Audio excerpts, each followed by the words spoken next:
9 times out of 10, we can build that self-actualization journey inside of the business.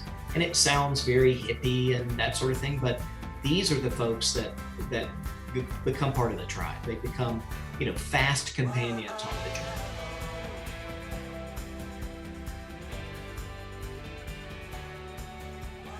Well, I'm really excited about today's podcast. I have a good friend and acquaintance that I've gotten to know just recently, who I think brings a lot of wisdom and just a lot of knowledge around startups and business ventures. Trey Taylor, thanks for being here. And Trey is, man, he does a lot of things, but the reality is he has an employee benefit firm. And but also the reason why I wanted him on this podcast today specifically is because he spends a lot of time working in the startup space and working with CEOs and helping them grow and develop their culture and their businesses. And the other thing is that Trey is writing a book right now. It's actually done, and it's coming out November 10th. And the name of the book is The CEO Only Does Three Things: Finding Your Focus in the C-Suite. Trey, I want to thank you for being here. And if you want to just add a little commentary to the introduction, and that'd be great. Yeah, John, thanks for having me, and good to get to know you over the last couple of weeks. You and I have a lot of shared philosophy in the way that the financial planning space should work and that sort of thing. So it's always interesting to chat with you about that kind of thing. Yeah, the book is, it's coming out November the 10th. It's been a bit of a labor of love. If you've ever written one, you know how difficult it can be when you hold a couple of other full-time jobs. But my hope is that it's a handbook for CEOs, a handbook for business owners who want to professionalize their operations. And we're getting a lot of good media on it, a lot of good feedback on it. Kevin Harrington, who was the original shark from Shark Tank, he and I had a conversation. He said, well, send me the book. So I sent him a proof copy. He read it and he emailed back and said, I want to write the foreword to this book. This is an important book. And, he started hundreds of businesses, sold $1 billion worth of product. And he says in the last line of the foreword, this is the book that I wish I had when I was a young CEO. And that was exactly why I wrote it. But to hear it from somebody as experienced as Kevin was really good. That's awesome. Well, I'm really excited to have you here, and let's dig in. Okay. So Trey, man, I really appreciate you coming on, and just thanks for being here. And if you want to add just a little bit of commentary to, who you are and where you're from, and just add it to the listeners, that'd be great. Yeah, for sure. So I live in Georgia, in rural Georgia, as a matter of fact, after having spent an early part of my career sort of living all around the world in New Orleans and Atlanta and overseas, and doing work in California and New York in the financial sector. And so we've come home and settled in my family's hometown about 10 or 15 years ago. It's awesome. And you have your background is quite extensive. I mean, you have a law degree. You studied in Oxford. Do you want to share a little bit about your background as far as your education goes? Yeah, so I went to law school out of undergrad, which I did at Emory University in Atlanta, where I studied, history, economics, politics, and that sort of thing. I did a year abroad in the UK at Oxford at St. Peter's College, and came home and sort of figured, how do I take what I'm very interested in and make it valuable to other people? And so I thought that a law degree would be a way to go into that.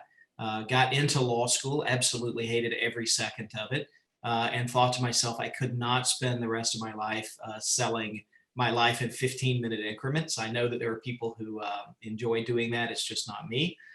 So I came out and went in-house with some internet companies. So I was one of the first employees at the company that became WebMD.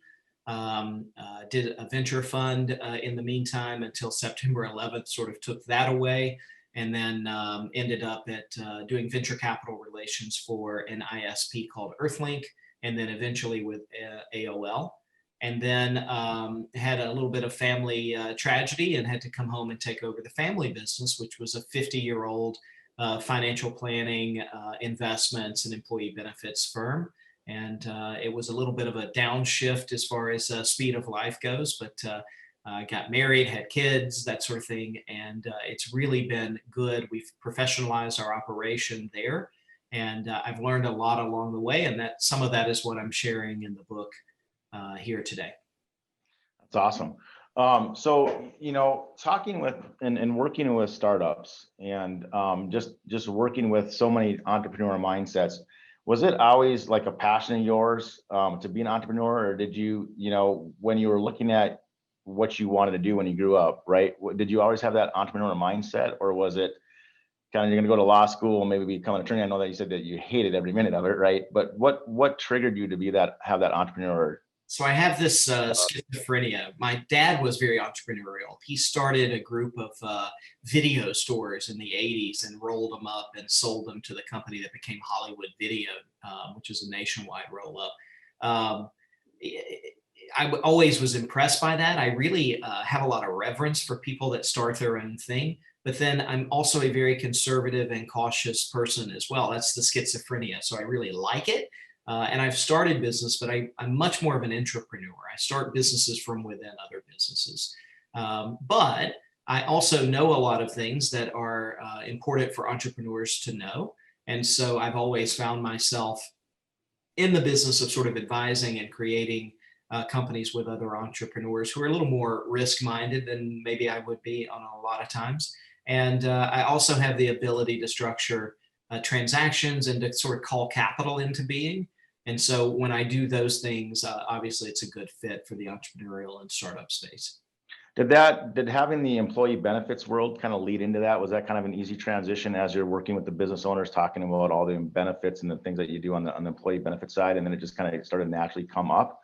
Or was that just something that you added on over time because of your interest? Yeah, so I really started more in the startup space. So when I was at Okay. WebMD, we actually created WebMD Ventures to take some cash and invest in promising technologies that WebMD could partner with or acquire or something of that nature. And so that led me to starting our own venture consulting and follow-on fund in Atlanta in the late 90s, early 2000 time period. And so that sort of came before the employee benefits phase. Now, of course, I do both. They're sort of both tools in the tool belt that I use all the time. So in working with, all the startup companies that you work with and share your knowledge, what would you say to be successful? What is the number one thing from a mentality standpoint, or what are you seeing out there in that space for what these startups and entrepreneurs are doing to create success of their business? Yeah, so the number one thing that we think of when I've got my investment hat on is you bet the jockey, not the horse. So the technology might be compelling. It might be the greatest thing you've ever seen. I might get really excited about it. But if the person who's supposed to be living and breathing that technology and the growth of the business around it and figuring out really, we do a lot of early stage stuff, figuring out how to get that product market fit nailed in the seed stage. If that person isn't the right person, then it isn't something for us. And so I encourage people all the time to be working on themselves as a CEO. And I have a very narrow definition of what that means. And so when I see somebody that I think is a good CEO, I think, yeah, this is worth putting time and money behind to make it successful. So is it more of when you're evaluating or determining if someone's a good CEO, is it more of the personality, or like, hey, this guy's great to have just a beer with, or we get along, or is there a criteria that you look at and evaluate as you're making these decisions? Yeah, so I look at a couple of different things. One, can they be a CEO according to my definition? And my definition is that a CEO only does three things. Understanding that any CEO has a task list to do, a to-do list to do every day. Of course, those things are on there. But what I mean by that is a CEO can only do three things that no one else can do. And those three things are working on the culture, the people, and the numbers of the organization. So really setting the agenda for what does the organization look like from a cultural standpoint, who participates in bringing those values to life in the marketplace, and how do we know we're successful in doing that? We look at a scorecard, which we call numbers. And so I'm trying to find that person, and I'm often surprised it isn't dependent on age. It isn't dependent necessarily on background. It's just somebody who those three things really click for and who can get that kind of work done. So that's the first thing. The second thing that we look for is a CEO who understands the value of delegating a task to someone and allowing that person to run until the task has been completed.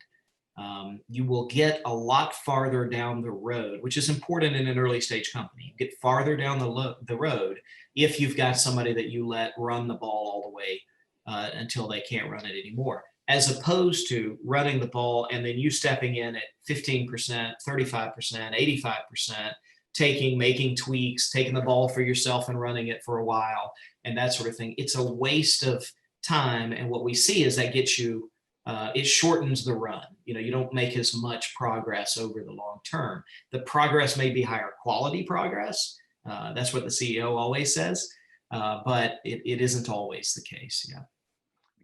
Because they interrupt or step in and not allowing that process to take place, right? I mean, they kind of interject their influence on that which can slow down the whole project. It was interesting that you made a comment about culture, because I think, a lot of times in the conversations that I have, culture is a word that we can throw around a lot.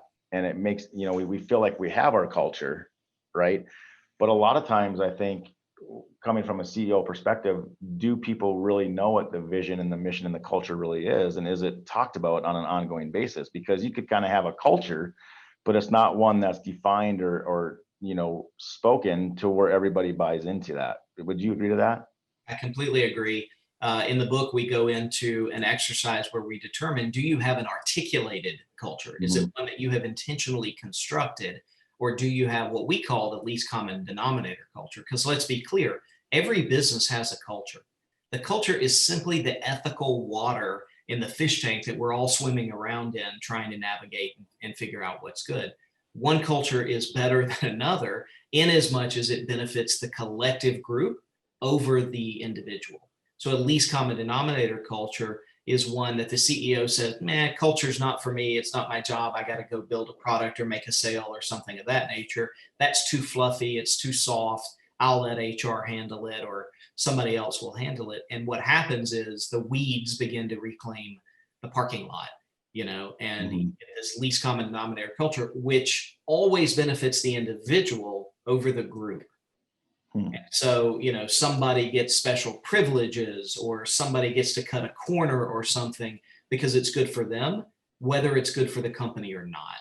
And that's where that's where we do a lot of work with CEOs right up front, is to figure out, let's do some observation and figure out what the values that you hold dear in this company are, good and bad. Let's prune the bad ones. Let's nurture the good ones. And then we'll come out with something that we call an articulated culture, which has value statements, which are more important to me than a mission statement or a vision statement. Those are useful tools. But what I like is everybody singing from the same hymnal of, this is what we believe is valuable in creation in the world. So how often, as you're working through and going through that culture, and I just want to spend some time on this because I think this is just such an important piece to all this, from the design or the going through that exercise and articulating it, is that something then that the CEO or the different department heads and stuff should continually communicate to the team? And is there like a concept or time period that like every week that you're reviewing and articulating that culture? Have you seen that, what has created that success to where people are really starting to buy into the culture and that they can repeat it? Yeah, for sure. Yeah, for sure. So each company is different as far as what management cadence and cultural cadence they want to establish. So I have a client in the entertainment space, and so they have the fundamentals that they talk about, right? And they ritualize it and they have a good time with it. It's very peculiar to their culture. And they have 4 fundamentals. Well, 4 leads itself to a quarterly implementation. So every quarter they super focus on one of those fundamentals. And one of them I know is customer delight. And so first quarter of every year, they have exercises around that. Every week something goes out. They share a story about, this is a customer who we delighted. Here's an email from them, or here's the particular story around it, that sort of thing. Financial excellence is one of their fundamentals as well. And so in the fourth quarter, They talk a lot about how do we think about budgets in the next year, how do we trim operations, how do we optimize, and then what do we do with what we do optimize? So how does that benefit the entire collective? So they have a bonus structure, all of that sort of thing. So that lends itself to that cadence. My own business, we have what we call the B attitudes. And so those attitudes, we have 13 of them.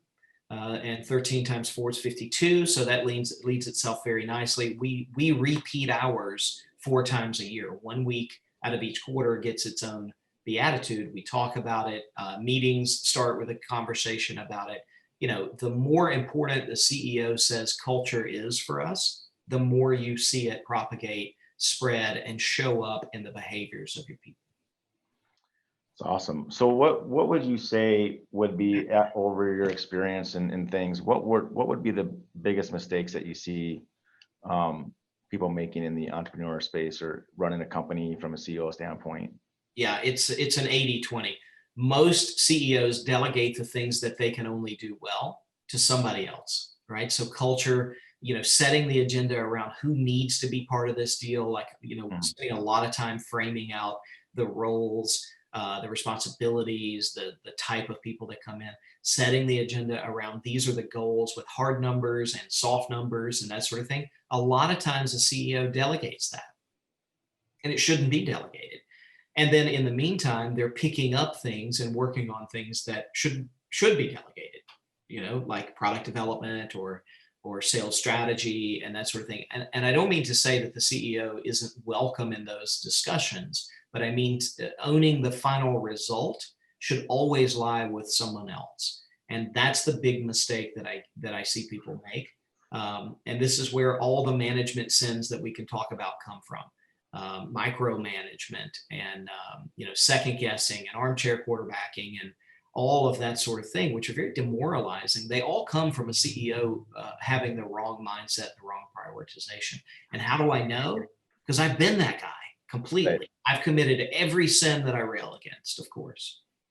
So would you, in relation to that too, I suppose it really helps with, structuring who you hire, how you hire them, putting the right people in the right positions so you can delegate, or you can just not have to micromanage and really just allow them to do their job. And that's hard because as CEOs, we want to take control. We want to, have our hand over everything. But, what would you say about the process or just, conversations that you've had with evaluating whether these people are in the right space or not, or what exercises do you have CEOs and the departments kind of go through who's on their team and how do they hire those people? So we do a lot of organizational psychology in the book and in the consulting practice. And one of the things that we do is we walk CEOs through a model of understanding people. So how do you know how people tick? And it's a dual phase model. The first one is it's based on the work of a psychologist, organizational psychologist, and good friend of mine and mentor of mine who passed just last year. His name was Ron Willingham. And Ron had this model of a 3-tiered dimension of self. And so you have this intellectual dimension, you have an emotional dimension, and then at the deepest level, you have an identity dimension.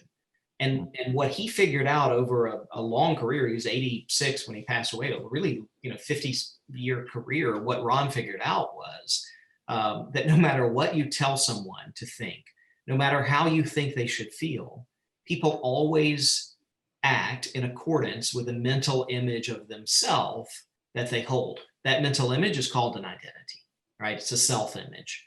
And so I need CEOs to understand that they also operate in that model, and their people do as well. And it changes radically the management that you do of people. So I don't tell my people what to think. I don't tell them what to feel. I tell them who we are. And if they are a fit for that, then they naturally adhere to the things that we think and feel because we're in congruence with those things. That's the first phase of the model.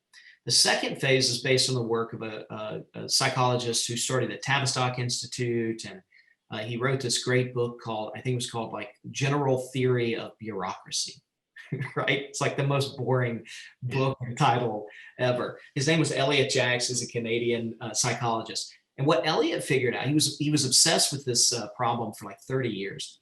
If I hire two people and they're exactly the same education, they grew up the same sort of middle class lifestyle, both of them are married the same year, they have two kids, they drive, the same car, they live in the same, roughly the same neighborhood, that sort of thing. If I look out 2 years, one of those people is going to outperform the other person, right? It's never that they perform 50-50, exactly equal, that sort of thing. He was obsessed with finding out why that was. And he articulated this philosophy, this psychology that says that we each come to work with a time frame under which we can do our optimal best work without the need for management. Some people, that's a really short thing. So some people need to be told on a daily basis, this is what you will achieve today. Some people is on a weekly basis, some on a monthly, quarterly, annual, 3, 5 years, 20 years, 100 years. Everybody has a different time frame. So you see what I'm doing there is I'm getting the CEO to understand that people exist inside their own identity. And one of the portions of that identity is that time frame. When we go through this exercise with CEOs and they start looking at people in this way, we find immediately that sometimes they have the wrong people in the organization, right? Most of the time, 80-20, 80% of the time, they have the right people in the wrong positions. And I don't mean job function. Like, it's obvious that the sales guy isn't going to end up in the finance organization, right? The sales guy that you have overmanaged with 5 different layers of management is probably a better single producer, solo producer, sales manager himself, something of that nature. So we have to move people up and down in organizations to find their happy spot, to find that warm spot for them where they can really grow and be nourished by the culture and the other people. One, it allows them to feel like they have an important role probably in the organization, to where you look at them not so much just as an employee, but a part of the culture and the team, to where they want to come to work every day, right? And they find that they kind of try to create that purpose, and then they're buying into your culture and what the outcomes are. I think that's huge. I think the secret here is every human has an innate desire to self-actualize. And what that means, it sounds all full-blown and stuff. What it means is we have a picture of ourselves that isn't quite colored in and complete yet. And we are each on a journey of trying to complete that picture. It may be the wrong picture, and that's something for a different exercise completely, but at least we've got that picture of ourselves. And I think the greatest CEOs say, let's help you self-actualize. And hopefully it's within the framework of the business.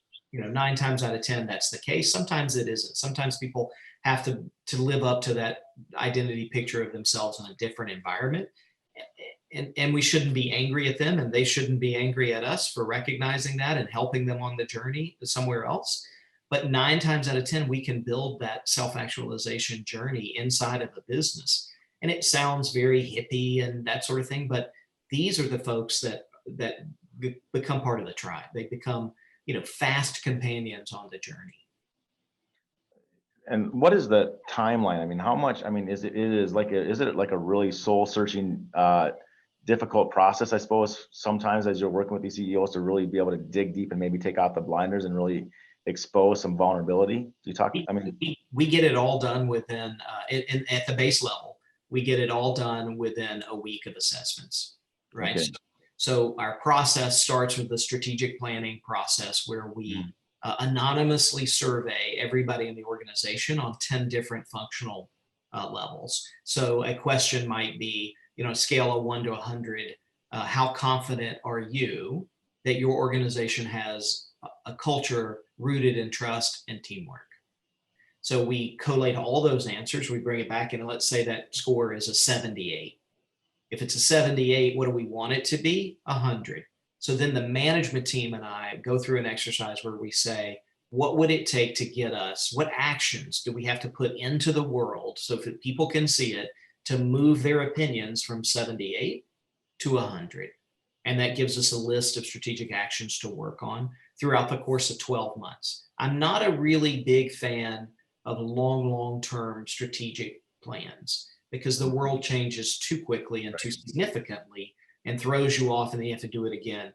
Consultants love long-term strategic plans because they get to sell them to you again and again and again. I Right. like to sell. I like to produce one year strategic action plans on those 10 categories. So that's the first thing.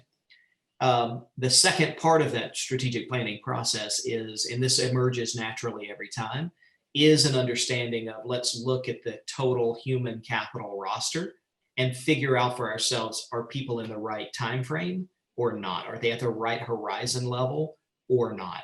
I'm working with a consultant right now who I'm thinking of bringing on full time. I thought that she was a level 3 person, which should be, hey, go do this task and report back to me at the end of the quarter with fully articulated results. Mhm. She's a level 2. She needs to talk to me every week or 2 weeks in order to feel confident that she's doing the right work. Here's the challenge. I don't want to be in that business. That's why I hire a consultant, right? Yeah. I don't want to talk about this every week or 2 weeks. It's too expensive on my time to do that. So if I do that, then her pay has to adjust down to that level. In reality, it means I'm not going to hire her as a permanent part of the organization. I'm going to go find that person that lives at that higher level 3 quarterly reporting. Like, I can handle everything you throw at me and I'll bring you back optimal results at the end of the quarter. That's what I want. That's who I'll go find. And just being able to recognize that, it's probably the changes in profitability and in margins and measure and just everything. It's through the roof, right? I mean, it's looking at opportunity cost with just putting people in the right place of time and value of your money. Yeah, well, you know this in your own practice. You never meet a CEO or an owner of a business who immediately complains about the finances of the business. They complain about the people, right? Business would be great except for the employees, is an old joke. And it's the case all the time, usually because we have those people improperly tasked. And so you know how hard it is to hire and train, and how many of us have committed the management sin of saying, well, I know this is not the best person for the job, but I can't go through the hassle of firing them, rehiring, retraining, the expense that walks out the door when I do that. So I'm just going to make it work and lump it, right? And so this exercise very typically means that we don't have to let that person go. We simply find the right horizon in the organization. Sometimes it's a reorg. In my own organization, we had a guy who, it was right at the point that we were breaking our sales team into a sales and service team. So you get to a certain point where your sales guys are doing their own servicing of clients, and then you get too big for that. So you have to break those up into 2 different functions. And so we had hit that phase where you had to do that. Well, this guy was a very good customer service person, really good, very disciplined in his thinking, systems based in his actions, really good. And he came to me and he said, look, I'm really not happy in the organization. I think at the end of the year, he gave me a lot of notice, I'm going to move on. And I said, well, what if we took you and made you the head of a team to build out the way that we handle customer service?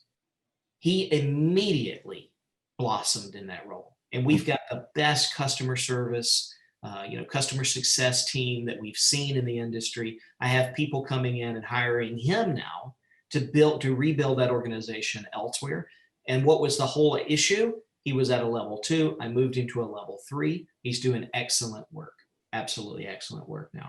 So it's my own organization. And was that something that you recognized, or was it just kind of through your conversation and he came to you? Were you about ready to go to him to kind of figure out what was going on, or were you unaware of the? No, we were both in the same zone, and it was one of these things that we like each other. We're friendly. Yeah. We admire each other. I think I respect him a lot. He's very educated, very smart, very thoughtful, and his results in a sales-based role were not very good. And I felt bad for him that we'd hired him from somebody else. We had taken him and made some big promises, and he wasn't executing on those promises for himself. And I felt bad about that. And so we had that conversation, and I began to hear in the way that he expressed things that he was way more interested in systems and processes. Well, that's a higher level function than he was in the production of results that he could sort of clap himself on the back for. That's a very sales function. And so it became apparent in conversation. And I said, look, I'll give you 6 months. We'll try it out for 6 months. I'll maintain pay and that sort of thing for 6 months. And then we'll figure out what it looks like at the end of that. That was 4 years ago. And he's a pillar. He's now a core manager of the business. I have 4 core managers of that business. He's one of the management board of that business, and a true value to the organization. You made a comment right when we were first starting about how when you look at opportunities or grow businesses, it's more from an internal peel off, and I'm paraphrasing here, right? The peel off, and your exact words, and I found that really interesting because I think a lot of people will be going all over the places that they have an entrepreneurial spirit. They're going in this business or trying to dabble in this business. You want to talk a little bit about that, because I thought that was really just really strategic in how you can utilize, and there's opportunity even within your business to peel off in different areas, but keep it more of a streamlined process. Yeah, I think the whole concept of entrepreneurship is really not appreciated. It's not taught much in university and that sort of thing. But for people who own businesses, you always know what the competitor is doing. And you should ask yourself, could we do that better than they're doing it? So for example, in my employee benefits practice, we had good products and services for blue and sort of gray collar employees. But for owners, we didn't have the right products. We didn't have the right business processes to address their needs and that sort of thing. So I eventually realized that after having gone through a planning process of my own, I said, why couldn't I do that for the owners of the clients that we service employee needs for? And so we peeled off and went and recruited and hired a very good financial planner. I took him out of the banking space because I wanted somebody who was very analytical, who wasn't going to rush a sale, those kinds of things. I wanted to get the answer right. And it was an asset-based planning model, which you're extremely familiar with, of course. And so we built that practice around that person, and it's owned by the same company. And the compensation is different, but still, it compensates me and him for doing the work. And that's an entrepreneurial venture that happened inside the organization, as opposed to me saying, hey, I love hot dogs, let me go open a hot dog stand. Right. And then none of my existing infrastructure works to support that. So I have to reinvent an infrastructure. And one thing I hate worse than anything is fixed cost. Right. I want as low a fixed cost threshold as I can get in life, and as high a variable income structure as I can put together. And so that informs a lot of the business decisions that I make. That's a great point too, Trey, is that, the fixed costs. I mean, I was having a conversation with another colleague of mine, and they were talking about bringing on all these staff and to do these different roles. And I'm like, why would you have those fixed costs? Because if they don't perform, you're stuck. Turn it into more of a cost share variable opportunity so they have skin in the game. And I think it's really interesting too from a corporate standpoint or running a business, is a lot of times those fixed costs can really just chew you up, and we have to just get more creative, I think, in the way that we compensate people. Exactly right. I'm a full believer in that. And so I have an executive assistant who's one of the world-class executive assistants in the world. She ran an entire HR department. She's a British lady, tremendously accomplished, speaks many languages, and intuits at a very high level what I want done before I have to do it. Well, I never met her. I've seen her on a Zoom call from time to time. We've been working together for 6 years. I've never seen the woman in the flesh. I don't need to, because she can handle all of the things that I need done on a virtual basis, which is a strength. I also pay her for hours that she works. And I pay her a lot for those hours. But the sum total of all that I pay her is way less than I would pay somebody who was at my beck and call. Well, she sort of is at my beck and call 40 hours a week. She really divides her time up to make it. I'm sure that she has other clients and that sort of thing, but she's there when I need her, but she doesn't charge me when she's sitting around waiting on me to tell her what to do, which is a very inefficient use of capital. Right. And so every year I give her a 10-20% raise, because I want her to be super interested in staying as my EA, because God knows I can't live without her now. But we have to be really creative on how we do those kinds of things. And I'm constantly doing that. I have a marketing contract right now with someone who, they want about $250 a year. And I showed them how if the marketing paid off, it'd be worth about 10 times that to me. And I would split them 30% off of that. And so I said, this is an entrepreneurial venture. If you want to take it, that's cool. They did take it. They are producing, and they're going to make way more than the initial, ask that they had in the job. We have to be a lot more creative around that. So talk about, and I know we've been talking about many different things today, but when you sat down and wrote your book, are you talking and sharing a lot of these ideas and concepts inside that book? Yeah, absolutely. Yeah. So we go through the Trinity, the culture, people, numbers, but then there's a lot of stories around, the ways that you should make these things happen. One of the things we talk about in the numbers section. So a CEO has to set the agenda for numbers, because the CEO has to be the one that says, this is how we measure success. Sometimes that's in terms of dollars. Sometimes it's in terms of new customers or customer satisfaction scores, whatever they happen to be. You can delegate the reporting and management of those numbers. There's nothing wrong with that. You can't delegate the setting of the agenda and the being of transparent around that agenda.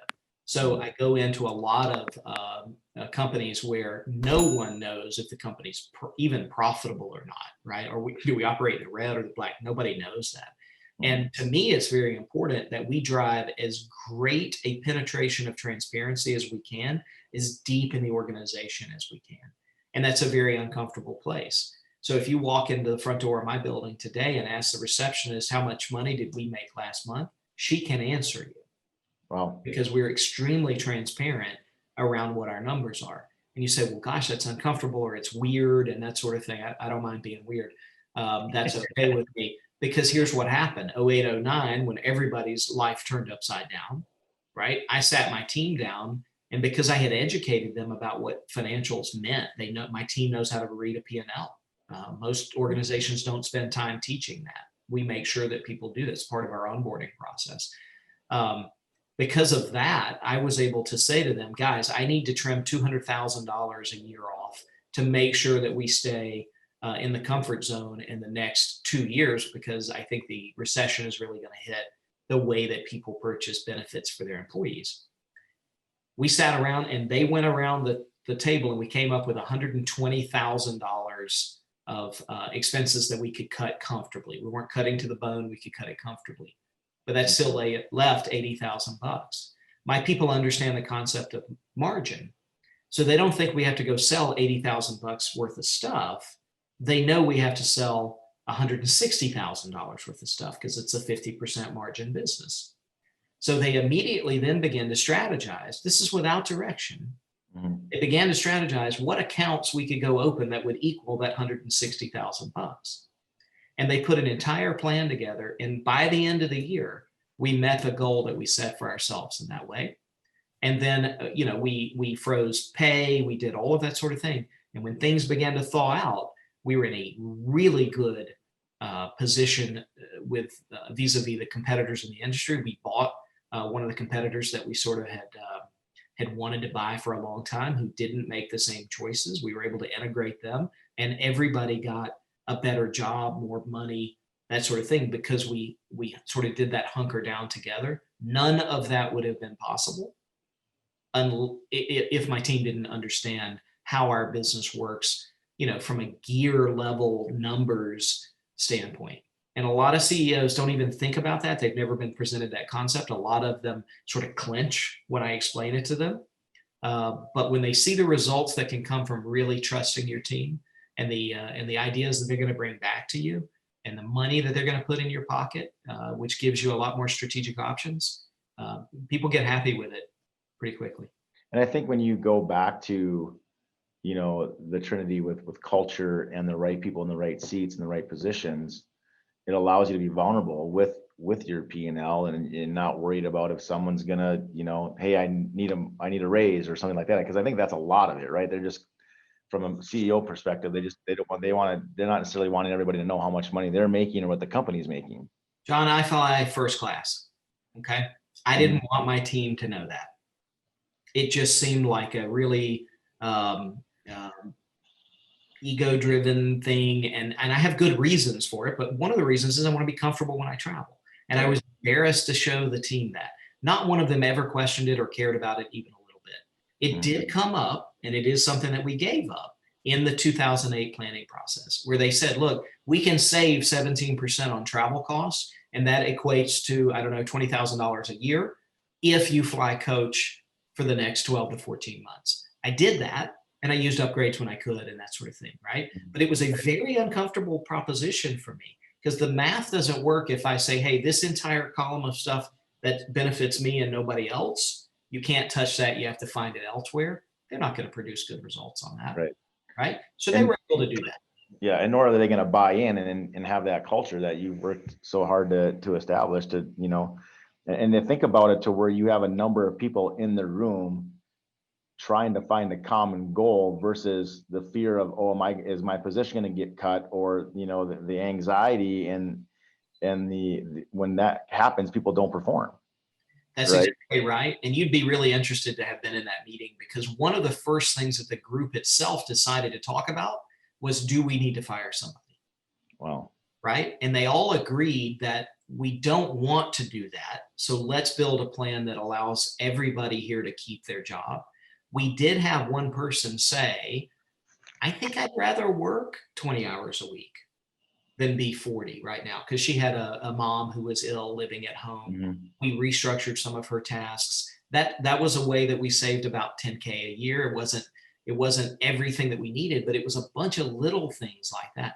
My receptionist called her mom, who runs the HR department at a potential client that we had called on for probably 20 years and never got the first base. She called him and said, hey, my business needs for you to come listen to a pitch and see, can they help you guys in what you're doing? We got that case because the receptionist, my $8.50 hour, 22-year-old receptionist, made a sales call for the organization. She never would have known to do that. Right. If I wasn't transparent, and she never would have picked up the phone to do that if it wasn't really part of the team-based culture. Just impactful stuff, man. And I suppose you just see the change in the, just the transformation of just these little things, but yet they're so important, and yet it's just things that we just glass over and don't even really think about. That's right. You know why? Because we have our heads down, selling stuff, refining product, dealing with angry customer emails, or, some drama in the office or something of that nature. I have a client who we uncovered that he actually spent time in his year determining what was going to go in the break room vending machine. What sense does that make for a CEO to spend time on? And P.S., he got it wrong. He didn't put the stuff in. He didn't eat out of that machine. He didn't put the stuff that his people wanted in that machine. He put the stuff that he wanted, and he never ate out of it. Never ate out of it, yeah. That's the kind of sort of closed circuit insanity that we all do things like that. Right. I pick the coffee creamer in my office, and every day I walk in and somebody's got different coffee creamer because they don't like what I pick. So it's all stupid stuff like that. But it's all about being aware and really developing the discipline of having, let me do the 3 things that I know I can do and no one else can, before I start work on whatever my team needs me to work on. And that's where I live my life right now. And it's the greatest life. I show up at 9:30 in the morning. I leave at noon for a 2-hour lunch. I leave the day at 4:30 because my team says at 10 o'clock, I need you focusing on this. And they bring my best to work in that kind of place. And so it's a real flip of how most people live their lives, where they think they have to direct the daily movement of everybody in the organization. Yeah.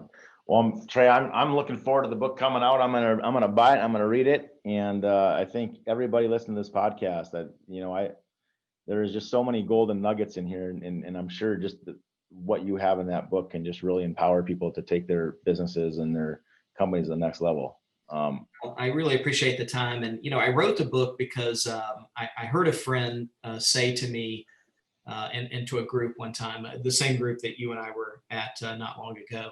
He said, we really have an obligation to be who we needed when we were young. And that hit me, that hit different for me. And I can't do that necessarily, but I can write a book for the guy that needed that handbook when I was younger. It would have saved me so much heartache. And so that's why I wrote the book. And so I'm hoping that CEOs who have been in the job for a while, business owners who have been in the job for a while, can take some stories out of the book, can take some techniques out of the book and improve the way that they run their companies and the lives of their people. Awesome. Well, great stuff, Trey. And again, I just want to thank you so much for taking the time and sharing your knowledge and your wisdom to the listeners out there. And just, man, there was just a lot of great stuff in this conversation. So again, thank you. And again, the name of the book is The CEO Only Does Three Things: Finding Your Focus in the C-Suite. That's it. Trey Taylor, and it's on Amazon November the 10th. And if you want any more information around that or some of the documents that we produce and that sort of thing, you can find them at www.trinity-blue.com. That's our consulting firm. Do you want to say that one more time, Trey? Yeah, www.trinity-blue.com. Awesome. Well, thanks a lot, man. And I just appreciate your time and just had a great conversation today. So thanks again. Great chat, John. Thanks for having me.